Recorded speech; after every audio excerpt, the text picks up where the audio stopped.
guys? Thank you for stopping by again. Today I'm going to do a quick unboxing of a watch I bought for Christmas.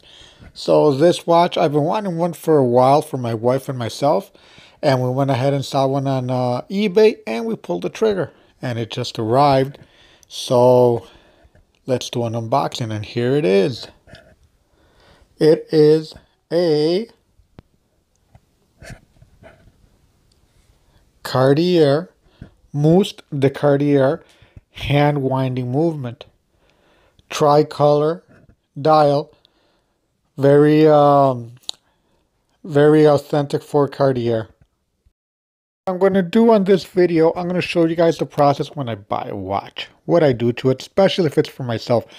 This watch, I am not going to clean.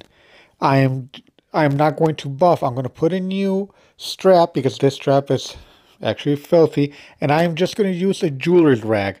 A jeweler's rag, they have special kind of liquids in them already that will give the watch certain kind of polish. So if one side is to take out the dirt and the other side would be to give it a little bit of a shine.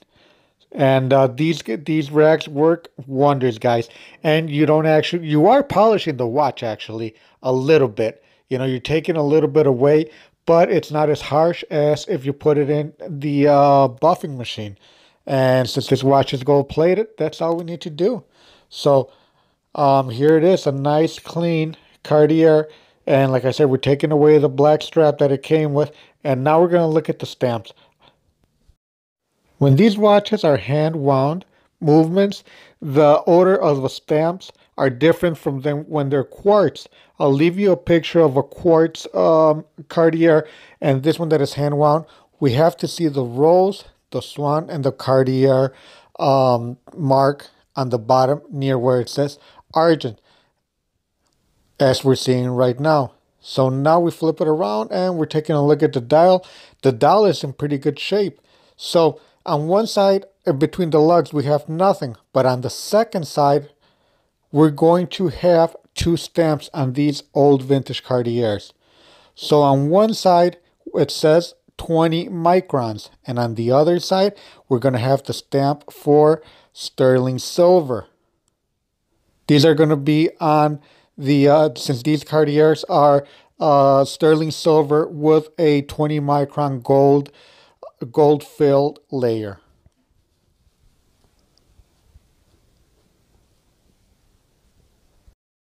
Now I want to open up the watch. I'm going to take the side screws off because we have to check the authenticity of the movement.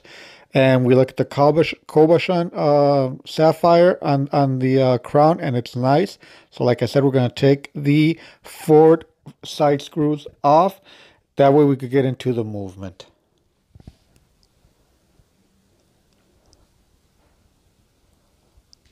The dials on these watches are very delicate, so make sure you use finger cots.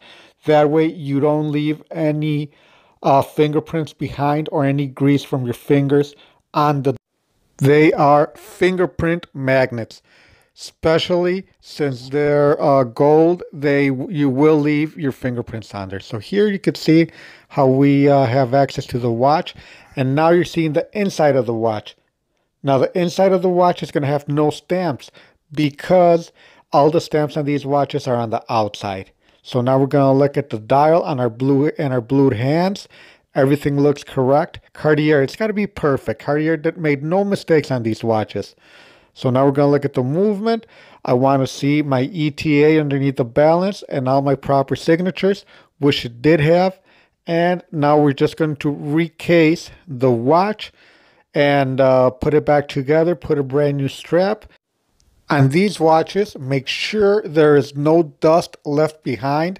Make sure you blow away any particles before you assemble because you will see it right away. So this is one of the watches, because of the shine of the dial, that you must be extremely careful before putting it all back together. And just make sure it's extremely clean, no particles. That way you will have a nice, beautiful, shiny watch at the end of the day when you're done. So now we're just going to put it back together. we're going to put the 4 screws back in. And right here, I'm cleaning just to make sure that I didn't leave any dust inside of the dial. So sorry for the head right there, my hair. I'm not set up to do these kind of videos. That's why I stopped doing the how-to videos, because I'm actually not set up. I'm doing a voiceover actually.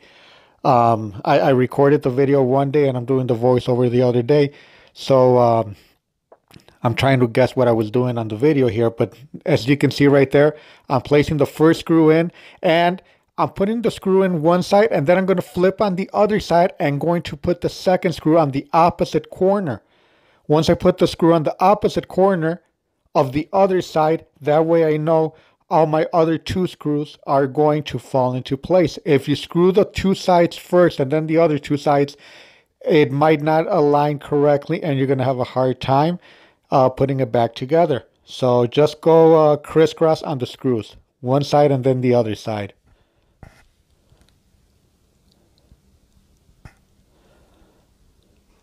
Make sure you torque them down. I've seen a lot of these Cartiers that are missing the side screws, and it's because people don't torque them down properly. So if you're taking the adventure of opening up a watch yourself and not going to a watchmaker, make sure that you torque them down properly.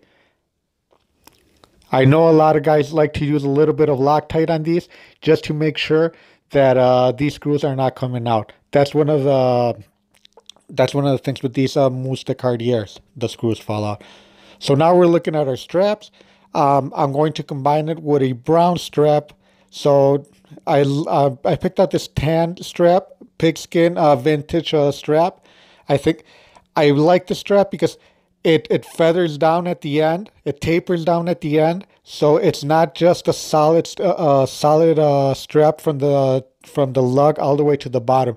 As you can see there, these watches look nice with a nice tapered strap. And we use brand new pins. Make sure, guys, you have brand new pins if you're going to be into collecting, because I can't tell you the amount of arm cheese I had on the old pins. Right here, I'm showing you the old pins. These were just disgusting, and there is no need to reuse. These pins are extremely cheap, where you could just use new pins. So this guy uses a 17mm strap, which we did not have one, and we just forced a little bit 18mm. I did order a Cartier strap anyways, but with a little bit of fighting with it, you could get the, as you could see here, you could get the 18mm right in there.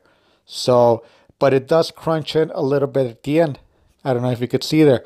So we just put in that 18mm strap, and it made it look really nice actually.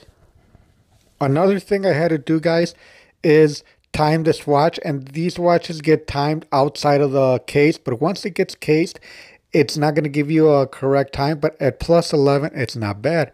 And one of the perks about buying and selling a lot of watches, I always have extra boxes.